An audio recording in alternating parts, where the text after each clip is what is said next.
పున్నాగా.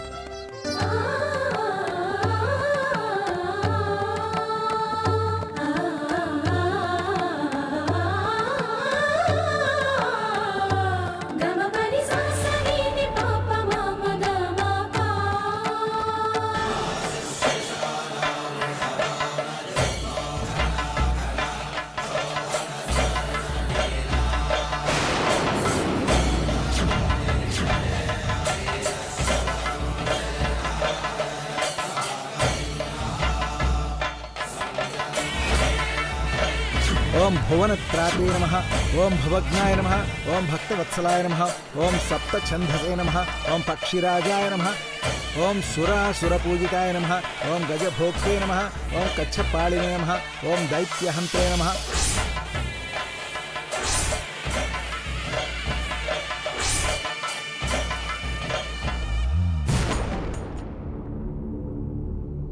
ఏయ్,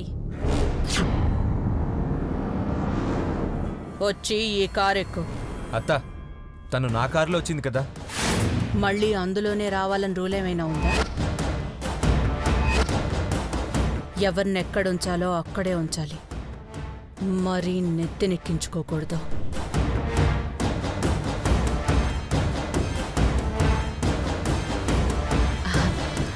అమ్మ, నువ్వు వదిన ఒక కారులో రండి, సరేనా? పర్ణిక, కారెక్కు. నేను బావ కారులో వస్తానమ్మా.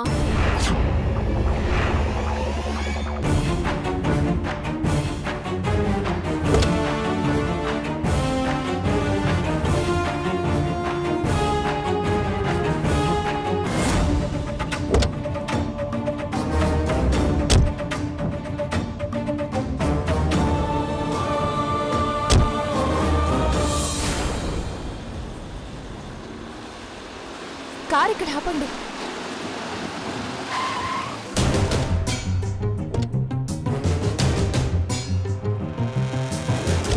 ఎక్కడికి? మా గుడిసె ఇటువైపేనమ్మా, ఇటు వెళ్తే వస్తుంది. కారు అటు వెళ్ళదమ్మా. మీ గుడిసె ఇక్కడ? అవునమ్మా. పద, నేను తోడుగా వచ్చి నిన్ను నీ గుడిసె దాకా సాగనంపుతాను. అమ్మా అమ్మా, మీకెందుకమ్మా శ్రమ? నాకు అలవాటైన దారే, ఏం పర్వాలేదు, నేను వెళ్తాను. ఏ, నేను మీ గుడిసెకి రాకూడదా? అయ్యో, అలా అని కాదమ్మా. ఇప్పుడు అమ్మా, తను వెళ్తానంటుంది కదా, వెళ్ళని. పర్ణిక, నువ్వు వెళ్ళొచ్చేదాకా నేను ఒక్కదాన్నే ఉండాలమ్మా. నువ్వురా. నువ్వు పోవే.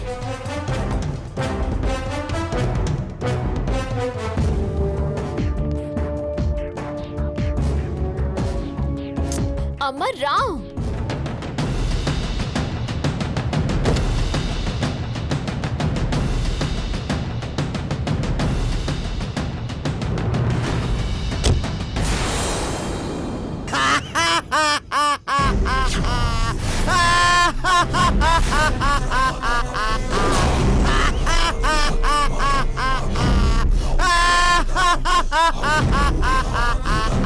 శిశువా, ఎప్పుడూ పూజలేనా?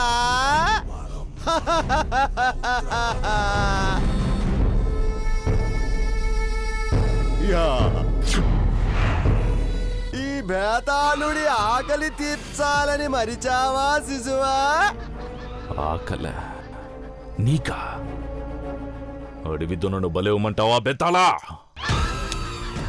నా రమాంసం తినాలనుంది శిశువా. సరే బెత్తాళా, కోరిన నరబలిస్తాను. శిశువా, నాగనిధికి తాళం చెవి లాంటిదిరా నాగమణి. అది నీ దగ్గరే ఉంది. నువ్వేమో అనిరుద్ధు వెంట తిరుగుతున్నావు శిశువా.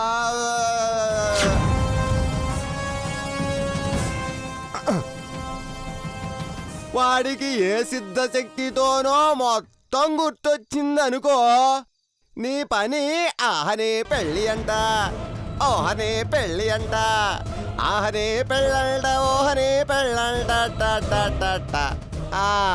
వాడిని బలిచ్చి నా ఆకలి తీర్చు శిశువా. స్వామి కార్యం నరకార్యం రెండూ నెరవేరుతాయి.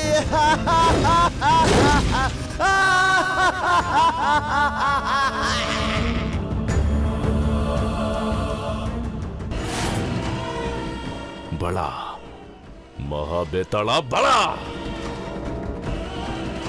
నా పనిని నాకు బాగా గుర్తు చేశావు. నీ ఆకలిని నేను తీరుస్తాను.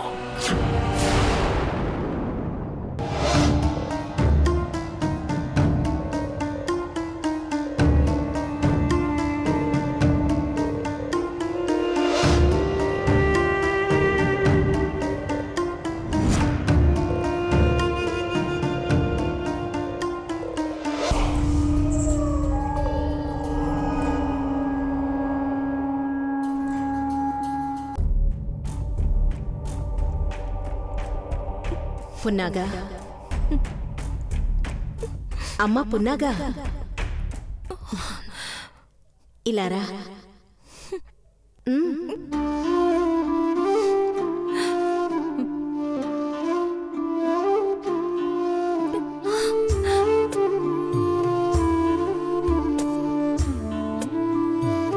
ఏంటమ్మా పున్నాగా, ఏదో విచారంగా ఉన్నావు? ఏమీ లేదు. తల్లి లాంటి దాన్ని నా దగ్గర దాపరికం ఏంటమ్మా? తల్లికి చెప్పకూడదా? చెప్పనని అనుకున్నావా? నా బాధ నేను పడుతున్నాను. నీకు చెప్పి అనవసరంగా బాధపడడం ఎందుకని? నువ్వు చెప్పకపోతే కారణం తెలియక నేను ఇంకా బాధపడాల్సి వస్తుందమ్మా. కూతురు అని అనుకున్నాక నీ బాధ నా బాధ కాదా అమ్మా? చెబితే విచారం తొలిగే మార్గం ఏదైనా ఉందేమో ఆలోచించొచ్చు కదమ్మా. ఏం చెప్పమంటావమ్మా? మా ఊళ్ళో నన్ను దేవతలా చూసేవారు.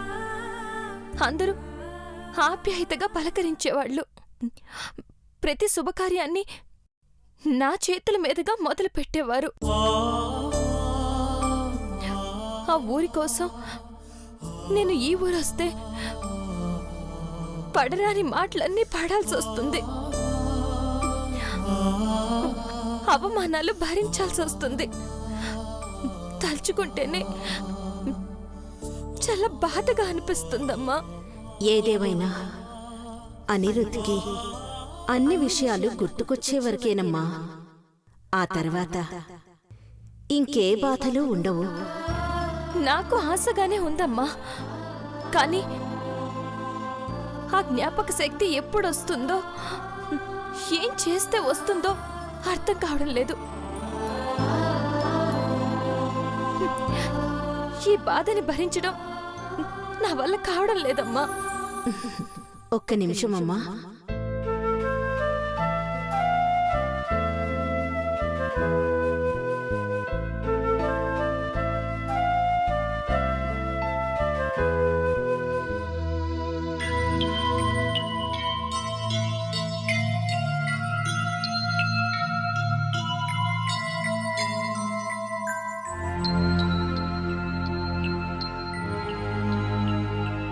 ఈ తైలాన్ని తీసుకెళ్ళి అనిరుద్ధ్ ఒంటరిగా ఉన్నప్పుడు మాడుకు మర్దనా చెయ్యి.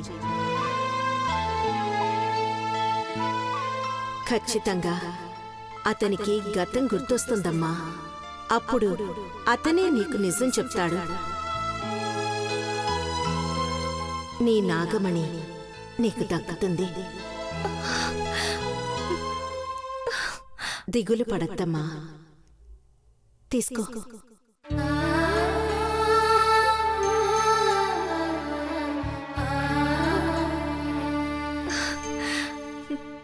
అమ్మా,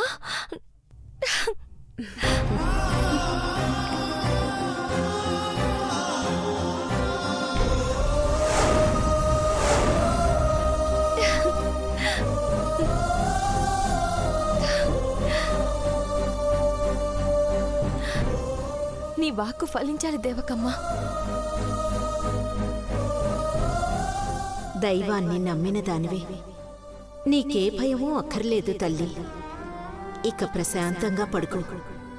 రేపుదయాన్ని వెళ్ళి సమయం చూసి తైలాన్ని అతని తల మీద మర్దనా చెయ్యి.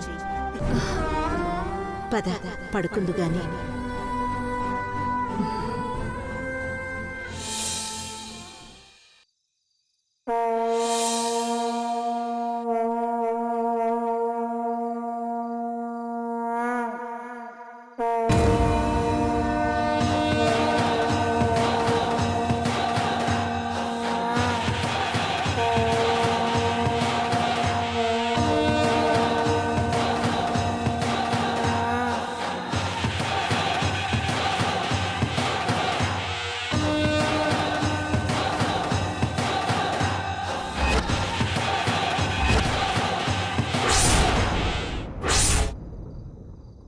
దేవరా, నా ఇంటి ముందు శంఖనాదానికి కారణం? దేవర ఆజ్ఞ. మీ మేలు కోరి వచ్చాను. దేవరాజ్ఞ ఏమిటి స్వామి అది? మీ బిడ్డ గురించి కలవరపడుతున్నారు కదా.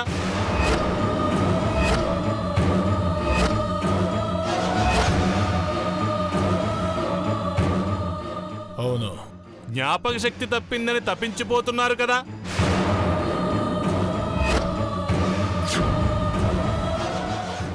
అవును దేవరా. మేలు జరిగే కాలం చేరువయ్యింది. బిడ్డకి స్వర్ణకేసరి వైద్యం చెయ్యాలి. అదే గతాన్ని గుర్తు చేస్తుంది. స్వర్ణకేశర, ధన్వంతరి, అపర సంజీవని, పంచదేవర వృక్షాల మధ్య బుడతణ్ణి కూర్చోబెట్టాలా. స్వర్ణకేసరి మూలికతో ఒళ్ళంతా రాపిడి చెయ్యాలా. అప్పుడు ఈ జన్మే కాదు, గత జన్మ కూడా గుర్తొస్తుంది.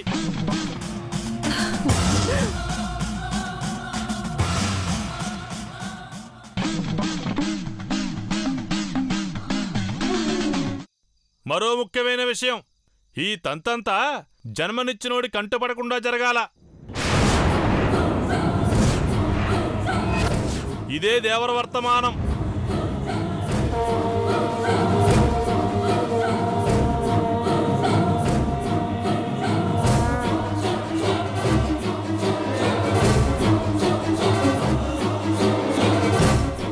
నా దేవుడు కరుణించాడు, కులగురువు కటాక్షించాడు. రేపే అనిరుద్ధికి మూలికా వైద్యం చేయించాలి అరవిందా. అలాగేనండి. కానీ ఆ స్వర్ణకేసరి మనకెలా తెలుస్తుంది? దాన్ని మనం ఎలా సంపాదించగలం? ఇంట్లో మూలికా వైద్యం తెలిసిన అమ్మాయి ఎందుగా. అవును అరవింద, మనం ఆ విషయమే మర్చిపోయాం. అది ఇంకా ఈ ఇంటికి దగ్గరయ్యే అవకాశం దక్కింది. వాడు పూర్వస్థితికి రాగానే దాన్ని ఆనవాళ్ళు లేకుండా చేయాలి. కాలం కలిసొస్తే దేవుడు కరుణిస్తాడంటారు. అదిదే. పదండి.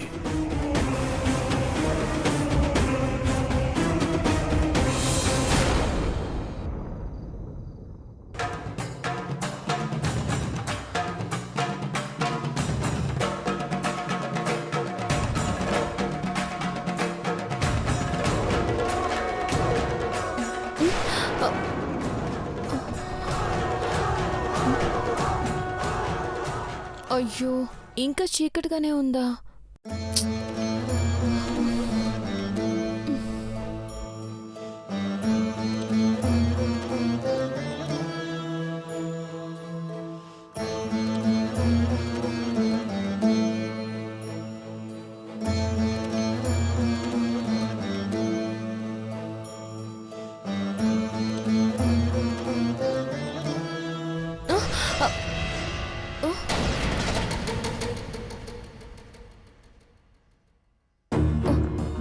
అబ్బా, ఇంకా తెల్లారలేదేంటి?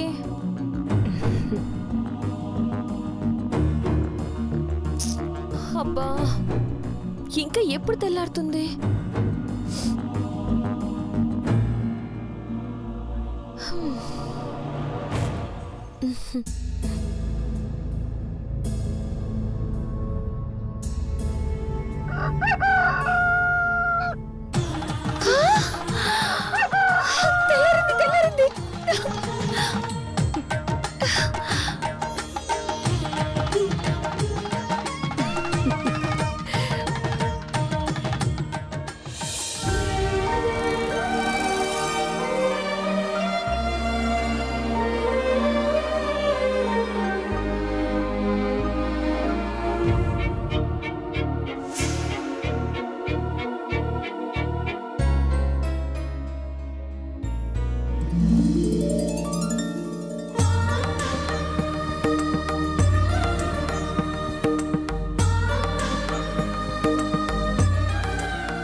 పున్నాగా, అమ్మా నేను మహల్కి వెళ్ళేసి వస్తాను. నేనివాళ దీక్షలో ఉంటాను. నీకు తోడుగా రాలేను. నువ్వు జాగ్రత్తగా వెళ్ళిరా తల్లి. వాళ్ళెవరైనా మాట జారినా నువ్వు ఆవేశపడకు. అవమానించినా ఎదురు తిరక్కు. ఏంటమ్మా రోజు నువ్వేమో నా వెంట వచ్చినట్టు ఇవాళ కొత్తగా జాగ్రత్తలు చెప్పి పంపిస్తున్నా? రాత్రి నువ్వు పడ్డ బాధ చూసి ఇలా చెప్పాల్సి వస్తోందమ్మా. నువ్వు మాత్రం జాగ్రత్త తల్లి. ఏం పర్వాలేదు. ఎలా అయినా అవకాశం దొరకగానే అనిరుద్ తలకి తైలం రాసేస్తాను. నాకు నా ఊరి క్షేమమే ముఖ్యం. అవునమ్మా, ఏదో దీక్ష అంటున్నావు. ఏ దీక్ష? శివదీక్ష. శివదీక్ష? అవునమ్మా, ప్రతి సోమవారం నేనిలా దీక్ష చేస్తాను. నువ్వు క్షేమంగా వెళ్ళి లాభంగా రా తల్లి. నువ్వు దీవించావు కదా, అలాగే వస్తానమ్మా. నేను వెళ్ళొస్తాను. జాగ్రత్తమ్మా. వస్తానమ్మా.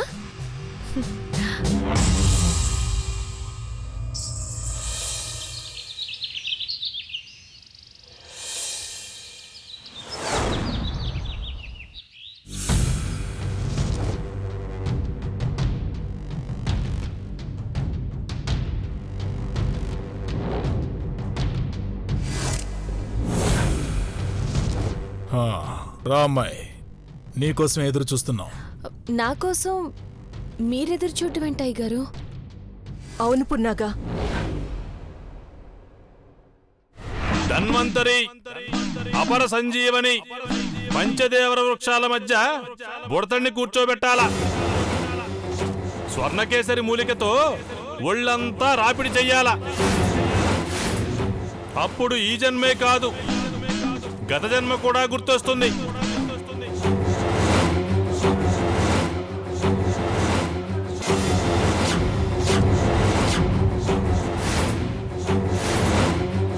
అవునమ్మా, స్వామి చెప్పినట్టు అనిరుద్ధుని నీతో పాటు తీసుకువెళ్ళి స్వర్ణకేసరి మూలికతో తన్ను మామూలు స్థితికి తీసుకువస్తే నీకు విలువైన బహుమతులిస్తాను, వెలకట్టలేని కానుకలిస్తాను.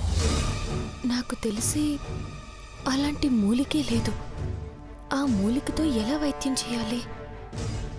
ఏదో తేడాగా ఉంది. ఎవరో కావాలని.